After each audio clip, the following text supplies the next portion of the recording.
The galaxy forgot us, but the stars never did.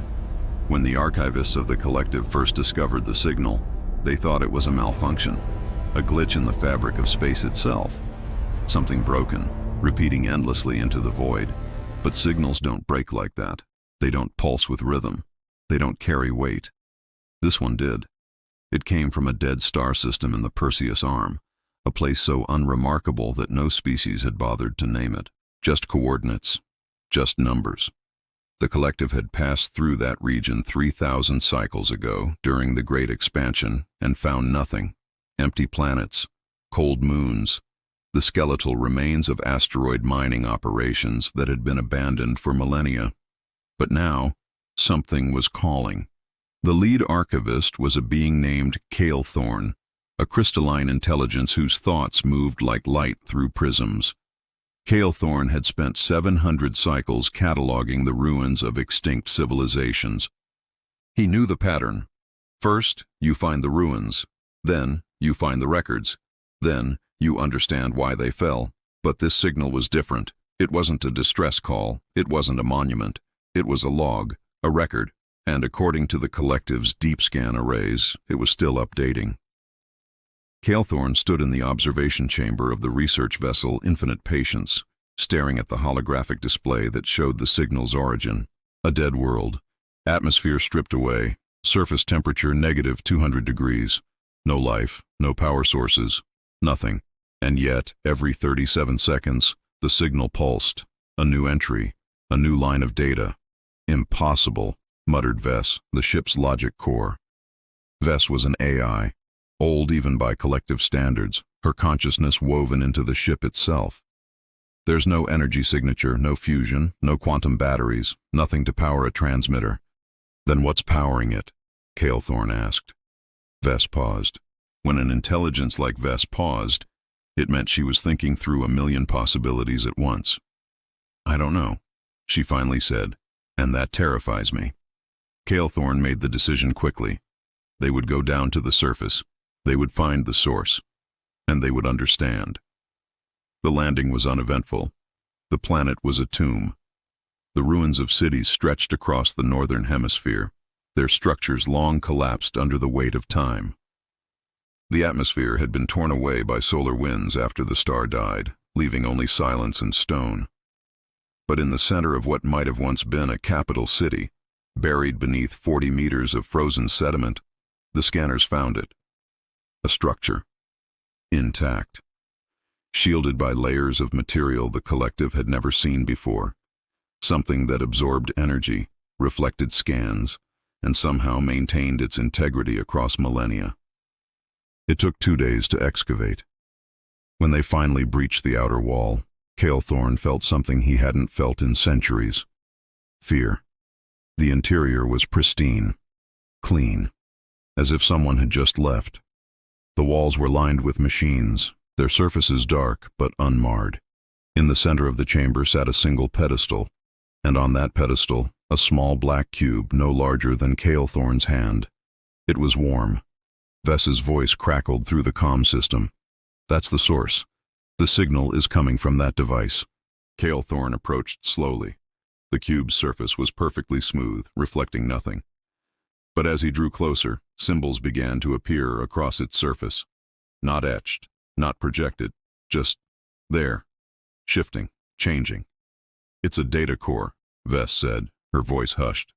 Self-contained, self-powered. I'm detecting quantum processes inside. Computation on a scale I've never seen. Kael'thorn, this thing is thinking. What's it saying? Vess was silent for a long moment. Then, It's a log, a record, and it's labeled. She paused. It's labeled in a language I recognize, one of the dead languages, from the old archives. Which one? Human. The word hung in the air like a ghost.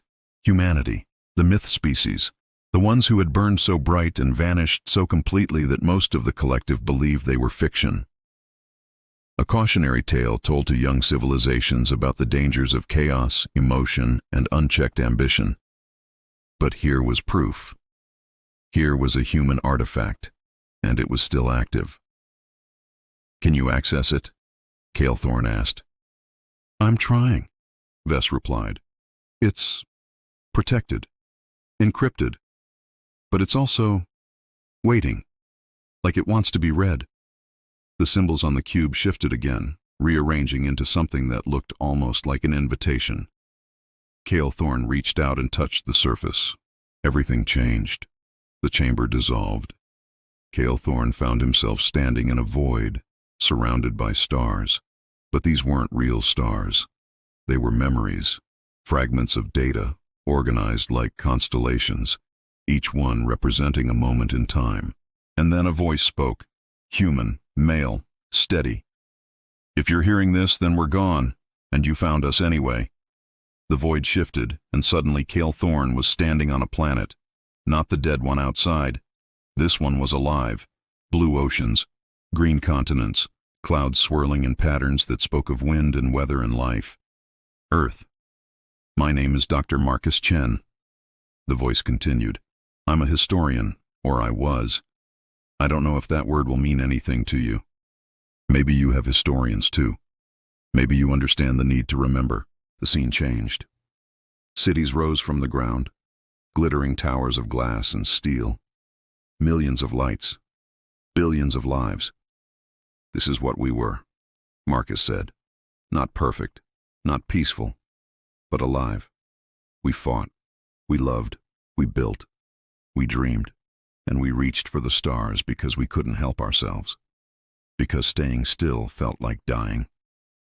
Kael'thorn watched as ships lifted from the planet's surface. Crude at first, barely more than controlled explosions. Then sleeker, faster. Ships that moved between worlds like thoughts. We spread across our system, Marcus continued. Mars, Europa, Titan. We turned dead rocks into gardens, we mined asteroids. We built stations that housed millions, and then we looked further. The perspective pulled back. Sol system. Then further, other stars. Dozens of them. Hundreds. We found the gate network, Marcus said, and his voice carried something heavy. Regret, maybe. Or sorrow. The precursors had left them behind. Shortcuts through space. We thought we were so clever, figuring out how to activate them. We thought we were special. The scene changed again. Now Kael'thorn saw war. Human ships fighting something. Vast, dark shapes that moved like liquid shadow.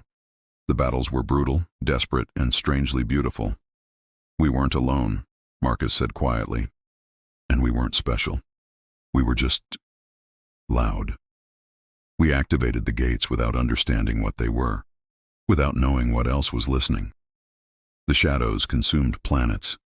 Entire systems went dark. They were called the Devourers, Marcus said. At least that's what we called them. I don't think they had a name for themselves. They didn't think like we did. They didn't want territory or resources. They wanted silence. They consumed everything that made noise, everything that burned bright. Kael'thorn felt a chill despite having no body in this place. He knew the Devourers. Every species in the collective knew them. They were the reason the galaxy was so quiet now. The reason so few civilizations reached for the stars. They were the answer to the Fermi paradox. We fought for 300 years, Marcus continued. Every human, every colony, every ship. We fought because we didn't know how to do anything else. And we lost. System by system, world by world. We lost. The scene shifted to a massive station orbiting a dying star. Humans moved through corridors with the weight of extinction on their shoulders. This is the archive, Marcus said. The last human installation. We built it in secret, far from the front lines. Its purpose was simple. Remember, if we were going to die, we wanted someone someday to know we existed. Kael'thorn found himself inside the station. He saw humans working frantically, loading data into crystalline storage matrices. Art, music, history, science, everything they were. But I couldn't just let it be static, Marcus said. A dead record of a dead species. That felt like another kind of death. So I did something. Maybe stupid, maybe brilliant. I created an observer. The cube appeared in the vision, held in Marcus's hands. "This is the witness," he said. "A quantum AI designed to watch, to record, to update. It's connected to the fabric of space-time itself through quantum entanglement networks we seeded across human space. As long as a single quantum thread remains intact, the witness observes, and records, and remembers." The scene changed again. Kael'thorn saw the fall of the last human worlds. He saw ships fleeing into dark space. He saw the archive station power down, its mission complete, as the Devourers swept through the region. "I don't know if we survive," Marcus said. "I don't know if there's a human colony out there, hiding in the dark between stars. I don't know if we found a way to transcend, to become something the Devourers couldn't consume. I don't know." His voice grew quieter. "But the witness knows. It's still watching, still recording. And if you're hearing this, then it has something to show you." The vision ended. Kael'thorn found himself back in the chamber, his hand still touching the cube. But now, the cube's surface was alive with flowing text, updates, timestamps, coordinates. Vess's voice was shaking. "Kael'thorn, this log, it's been updating for 4,000 years. Every observation, every quantum echo, it's been recording the entire galaxy." "What's the last entry?" Kael'thorn asked. Vess was silent for a long moment. Then, 37 seconds ago, it detected us. It recorded our arrival. And, she paused. "There's a message, addressed to whoever found it. Play it." The voice returned. Marcus Chen, but older, tired. "Hello," he said simply. "You found us, you found the witness, and now you're wondering what happened to humanity." The cube projected a star map, vast and complex. "We didn't die," Marcus said. "Not all of us. We scattered, we hid, we changed. Some of us went deep into dark space, to places where the Devourers don't hunt. Some of us uploaded ourselves into quantum networks, becoming digital ghosts. Some of us went further." The map highlighted regions of space far beyond collective territory. "But everywhere we went, we left threads, quantum entanglements connected to the witness. And the witness has been watching, recording, updating. For 4,000 years, it has tracked every human remnant, every signal, every whisper." Kael'thorn leaned closer. "There are 347 human colonies still active," Marcus said, "hidden in nebulae, cloaked in quantum fields, buried in asteroid belts, small, quiet, surviving." The number stunned Kael'thorn. 347. Humanity wasn't extinct. They were hiding. "But that's not all," Marcus continued. "The witness has detected something else, something we didn't plan, didn't expect." The star map zoomed to a region of space near the galactic core. "There's a signal," Marcus said, "coming from a place we never reached, a place beyond the gates. It's broadcasting in human languages, mathematics, art, music. It's calling." The projection showed a massive structure orbiting a black hole, something vast, something impossible. "We don't know what it is," Marcus said, "but it's human. Or it was made by humans. Or it's something we became. The witness can't tell. Its quantum threads can't penetrate that deep. But it's there, and it's calling." The projection faded. "So here's what I need you to understand," Marcus said, and his voice carried a weight that transcended time. "Humanity didn't die because we were weak. We didn't vanish because we failed. We survived because we refused to be silent, because we believed that existing, really existing with all our chaos and emotion and impossible dreams, was worth fighting for." Kael'thorn felt something shift inside him. A change in perspective, a crack in certainty. "You'll have to decide what to do with this information," Marcus continued. "You can tell your people about us. You can try to find the colonies. You can investigate the signal near the core. Or you can leave the witness here and pretend you never found it." The voice grew softer. "Intimate. But if you're anything like us, if you're curious, if you wonder, if you dream, then you already know what you'll do. You'll look, you'll search, you'll try to understand. Because that's what living species do. We reach for mysteries. We chase impossible questions." The cube's glow began to fade. "The witness will keep recording. Marcus said. As long as a single quantum thread remains, it will watch, it will remember, and maybe someday another species will find it, and they'll know. They'll know we were here, that we mattered, that we burned bright. There was a long pause. Thank you for listening, Marcus said. Thank you for remembering. And if you ever find us, really find us, tell us how the story ends. Tell us if the galaxy learned to sing again. Tell us if the silence was worth it. The voice faded. The cube went dark. Kael'thorn stood in the chamber, his thoughts racing like light through crystals. Around him, the other researchers had fallen silent. They had all heard it, all seen it. Vess spoke first. What do we do? Kael'thorn looked at the cube. Small, simple, containing 4,000 years of observation, of memory, of defiance. We tell the collective, he said quietly. We show them what we found, and we let them decide. But even as he said it, he knew the truth. The collective would debate, they would analyze, they would argue about risks and protocols, and the danger of contact with a species that had drawn the devourer's attention. And while they debated, Kael'thorn would look at the data. He would study the coordinates of those hidden colonies. He would analyze the signal from the galactic core, because Marcus had been right. Kael'thorn was curious. He wondered, he dreamed, and he couldn't help himself. The return journey to collective space took 14 days. During that time, Kael'thorn studied the witnesses' data obsessively.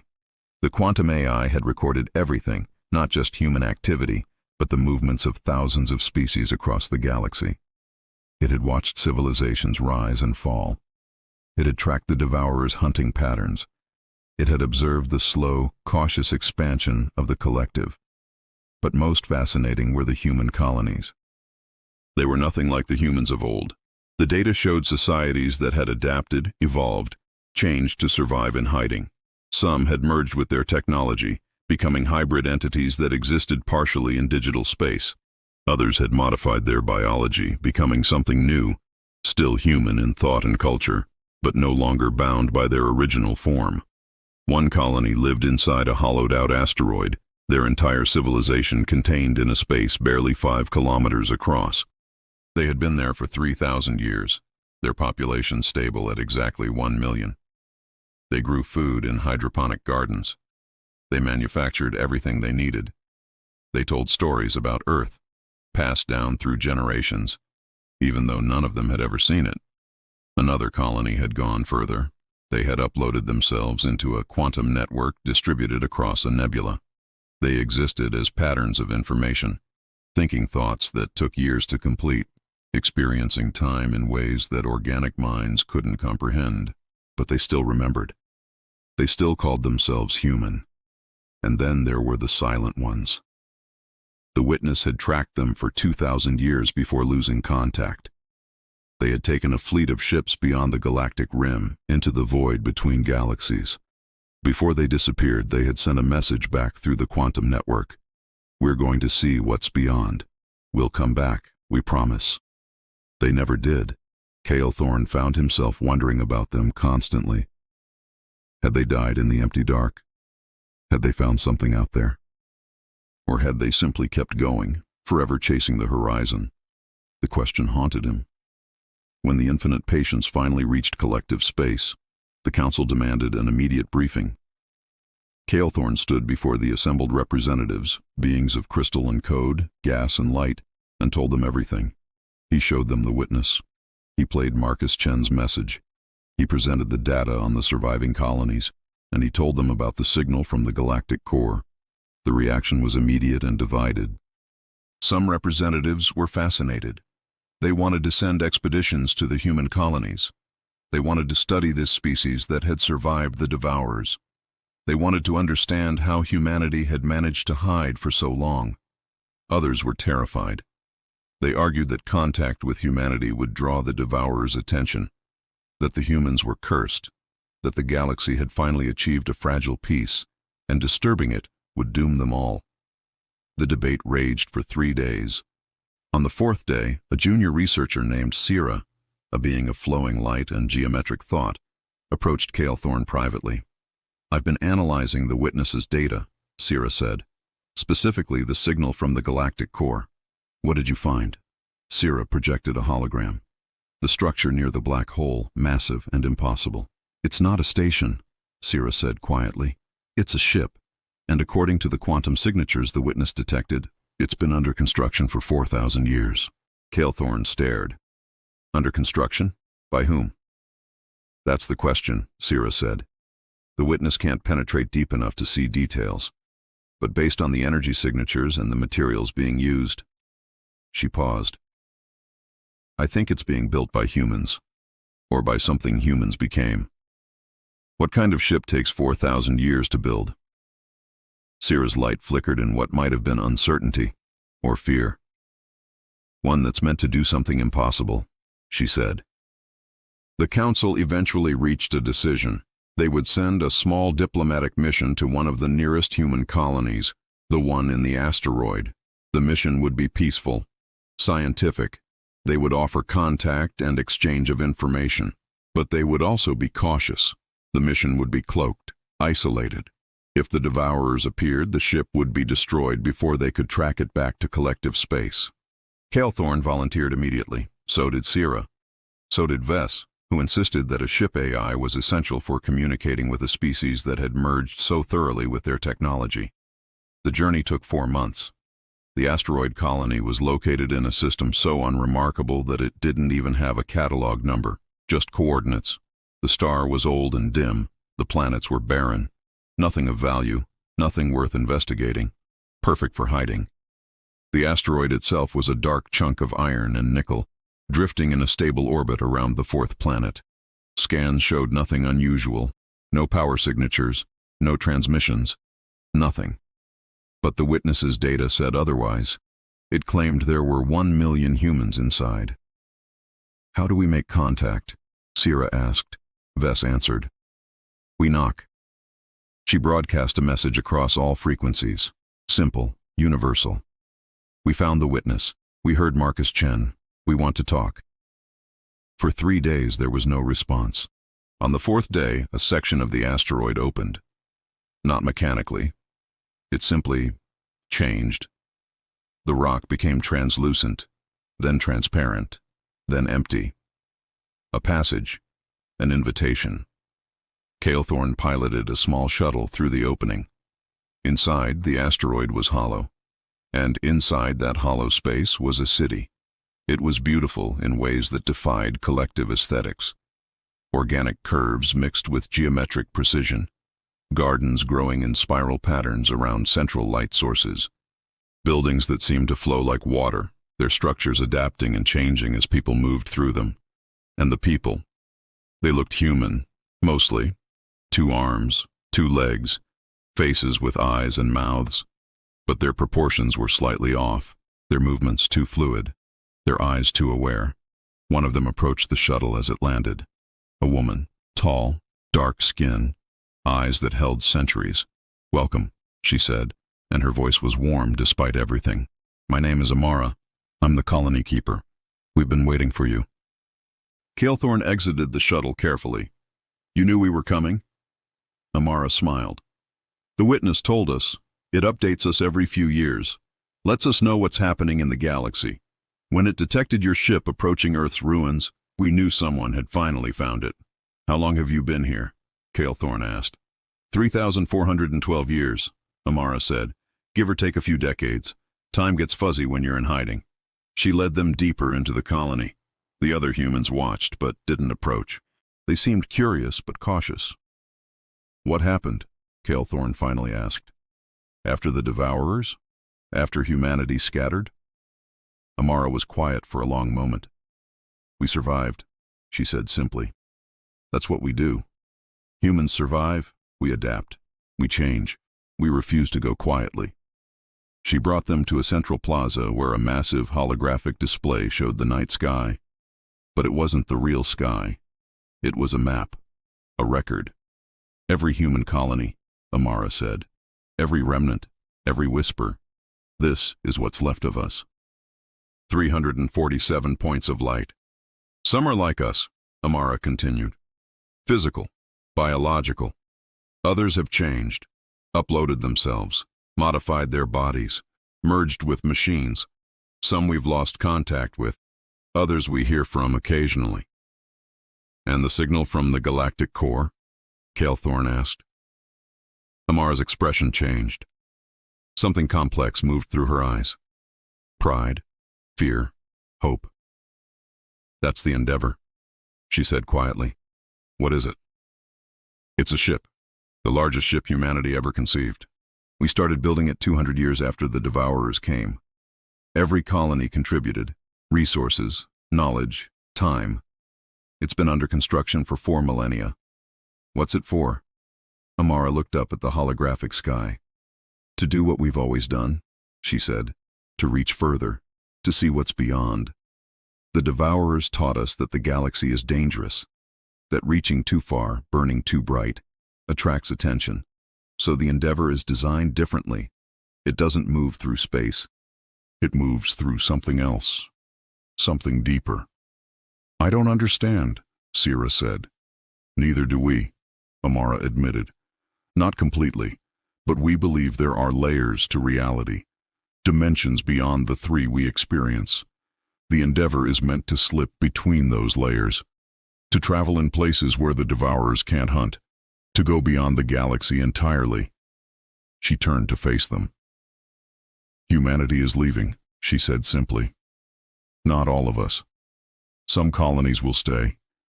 Some of us want to remain here, in the galaxy we were born to. But others, we're tired of hiding, tired of silence. So we're going to find a place where we can be loud again. Kael'thorn felt something shift inside him, a recognition, an understanding. The Endeavor will launch in 43 years, Amara said. When it does, half of humanity will board. The other half will stay behind to remember, to keep the witness updated, to maintain the record. And if you fail? Kael'thorn asked. Amara smiled. Then we fail loudly. Then we burn bright one more time. Then we make sure the universe knows we existed. They stayed in the colony for 6 days.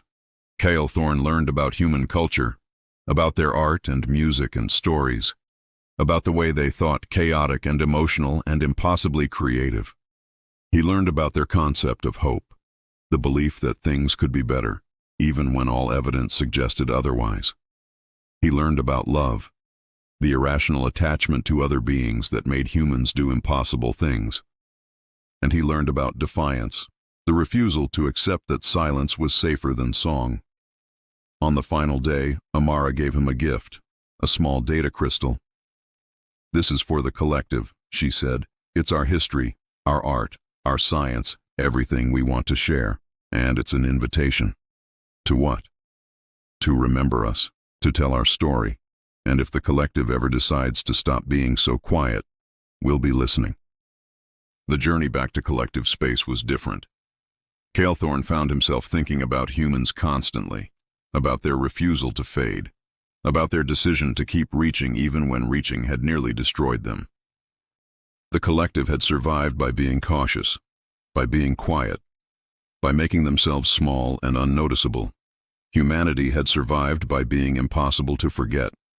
When the report was submitted to the council, the debate began again. But this time, something had changed. Younger species in the collective, ones who had joined recently, ones who still remembered what it was like to dream, started asking questions. Why were they hiding? Why had the galaxy become so silent? Why had they let the Devourers dictate how they lived? The questions spread, colony to colony, world to world, until finally, the collective council had to address them. They called it the human question. And slowly, carefully, the collective began to change. Research missions were approved, not to contact humans, but to study the Devourers' hunting patterns, to understand them, to find their weaknesses. Science teams started investigating alternate methods of travel, quantum tunneling, dimensional shifting, ways to move through space without attracting attention.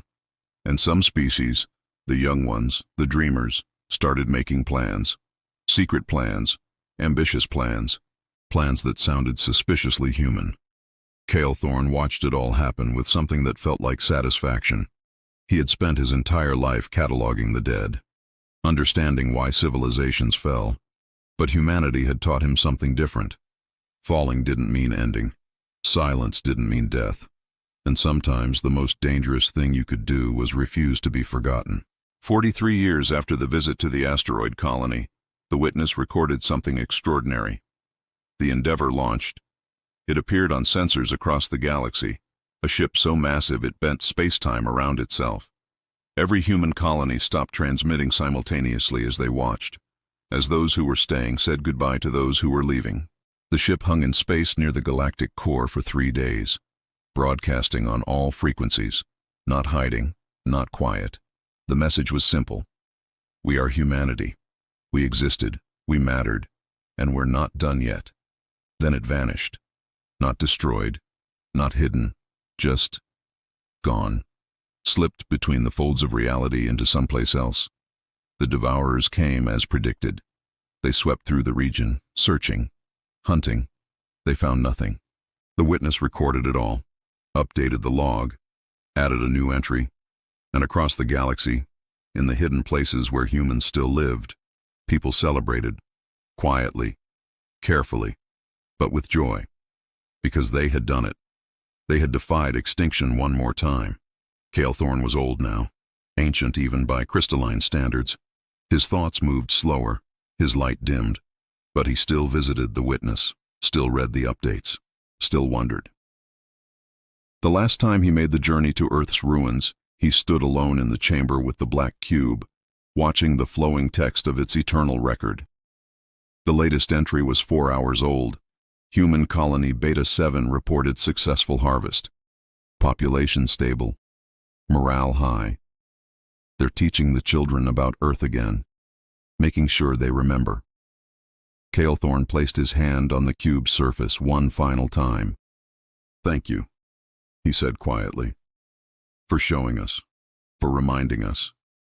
The cube pulsed once. Acknowledgement. And Kael'thorn realized something profound.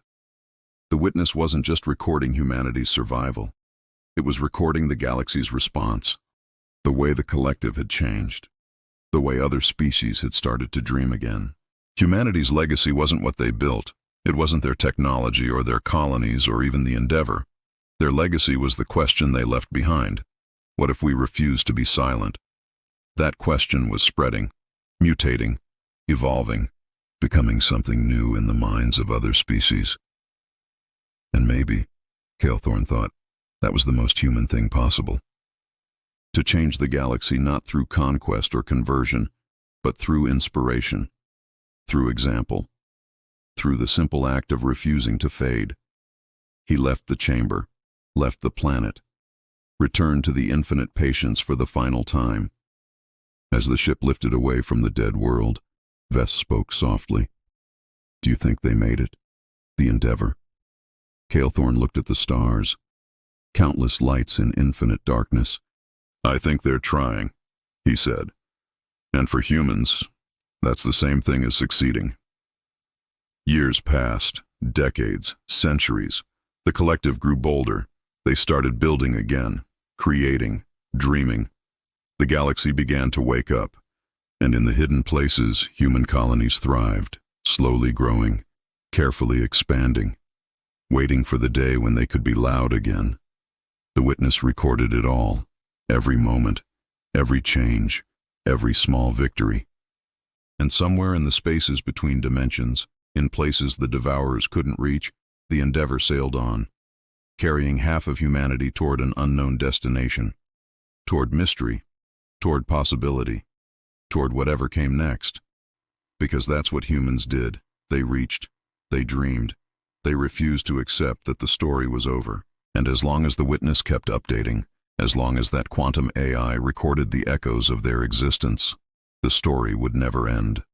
We are not gone. We are the question the universe still asks itself. We are the defiance of silence. We are the memory of Earth burning bright in the darkness. We are the species that refuse to fade. And somewhere, in the vast spaces between stars, between dimensions, Between heartbeats and eternities, we are still here, still reaching, still dreaming, still updating the record. So if you've heard this echo, if these words have found you across the gulf of time and space and probability, then remember us. Remember that once there was a species called humanity. Remember that we looked at an infinite, dangerous universe and said, let's go see what's out there. Remember that we fell. Remember that we scattered. Remember that we survived. And remember that surviving is just another word for winning when you refuse to stop trying. Tell our story. Share it with those who would understand, with those who dream, with those who wonder. Let the stars know we were here. Let the universe know we mattered. And maybe, someday, in a future so distant that all our names are forgotten and all our worlds are dust, maybe someone will still hear the echo of what we were. The species that refused to be silent. The species that looked at extinction and said, not yet. The species that burned so bright, the universe still remembers our light. We are humanity, and our record is still updating.